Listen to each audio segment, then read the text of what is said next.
in my 30s and I still have a driving learner's permit because I didn't drive for like my whole 20s and have just like figured out things that I needed to figure out mental health wise and ADHD wise to be able to actually start working on this. And one of the things that I've wondered about or worried about is like when I would have my first real mishap while driving. And it happened today, but it wasn't my fault, ironically. So I had pulled out of my parking spot and drove to the end of the like lane, I guess, within the parking lot, and there's a stop sign there, but I'm still in the grocery store parking lot, and a line of traffic was going the other way in the parking lot, so I had to stop and wait for traffic to clear before I could go. And a car that was parked like right at the end of the like lane where I was at started backing up and just didn't look, I guess, and didn't know I was there, and so backed into the corner of my car. And of course, because she was just backing up, she wasn't going very fast, but it makes this big crunch, and you kind of have to like find this way to like pull to the side and like get out and look before you know for sure that it's not, bad damage or anything like that. And like as soon as I like looked out and saw her, she's like, "Oh, I'm so sorry." And like I can't hear her, but I can tell that's what she's saying, and it's just super apologetic and super sweet. And she like wound up sitting there and like talking to us about how she had like a million other things go wrong today, and so this was just kind of yet another thing that was going wrong in her day, and that she felt so bad, and on and on, and it was fine.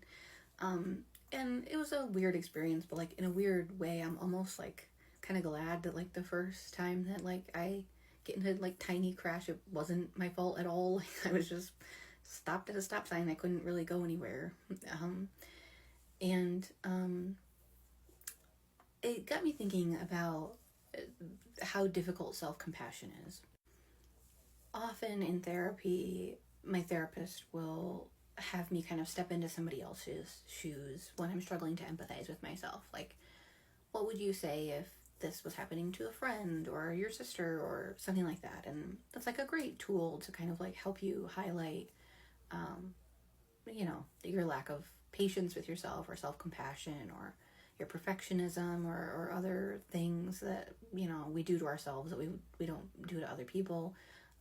But sometimes that feels like, well, I like adore them and they're great and whatever. But I think because this was a stranger, it just kind of showed that like I wasn't like upset with this person like at all. Like I was a little concerned for a minute if my car was going to be damaged in any meaningful way, but like I'm not like angry at them. I don't think anything negative about them. Like I don't think they were stupid. Like I get that she had a bad day and she was frazzled and she didn't look, or at least didn't look close enough before backing out. And I think that's just a very human thing that probably happens to pretty much everybody at some point as a driver. It's unfortunate. Nobody wants it to happen, but I don't like think anything negative about this woman. She's very sweet. And I don't want her to feel bad. And yet I know that if I was her, I would be having a really hard time right now. Like, I don't feel that shaken by what happened, but I would really, really struggle to not spiral if I had been the one that had backed into her.